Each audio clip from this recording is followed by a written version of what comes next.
আমাদের কপোতাক্ষী নদী ভোরের প্রথম আলো ফুটতেই জেগে ওঠে আমাদের প্রাণের নদী কপোতাক্ষ। সূর্যের সোনালী আলো যখন নদীর জলে পড়ে তখন মনে হয় প্রকৃতি যেন নিজের হাতে আঁকছে এক জীবন্ত চিত্রকর্ম। এই নদী শুধু জলধারা নয়, এ আমাদের শৈশব, আমাদের স্মৃতি, আমাদের জীবনের এক অবিচ্ছেদ্য অংশ। নদীর বুকে ছোট ছোট নৌকা ভাসছে, গ্রামের ছেলেরা জাল পেতে মাছ ধরছে, আর একটু দূরে আমাদের দাদা ধীরে ধীরে ঠেলা জাল টেনে তুলছেন। জাল ভর্তি চিংড়ি, ট্যাংরা, পুঁটি, কই, শিং, মাগুর আর কত শত দেশি মাছ। প্রতিটি মাছ যেন এই নদীর অফুরন্ত আশীর্বাদ।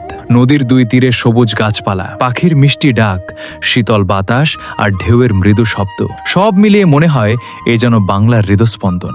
এই কপোতাক্ষের সৌন্দর্যে একদিন মুগ্ধ হয়েছিলেন বাংলা সাহিত্যের মহাকবি মাইকেল মধুসূদন দত্ত। তাই তো তিনি লিখেছিলেন, সতত হে নদ তুমি পড়ো মোর মনে, সতত তোমার কথা ভাবি এ বিরলে। আজও সেই অনুভূতি বদলায়নি। কপোতাক্ষ আজও মানুষকে ডাকে ফিরে আসতে শেকড়ের কাছে, ফিরতে প্রকৃতির কোলে। কিন্তু সময়ের সঙ্গে সঙ্গে বদলে যাচ্ছে অনেক কিছু। নদী হারাচ্ছে তার স্বাভাবিক রূপ, হারিয়ে যাচ্ছে অনেক দেশি মাছ, হারিয়ে যাচ্ছে আমাদের গ্রামের সেই চিরচেনা দৃশ্য। আসুন আমরা সবাই মিলে আমাদের এই প্রাণের কপোতাক্ষ নদীকে ভালোবাসি, রক্ষা করি।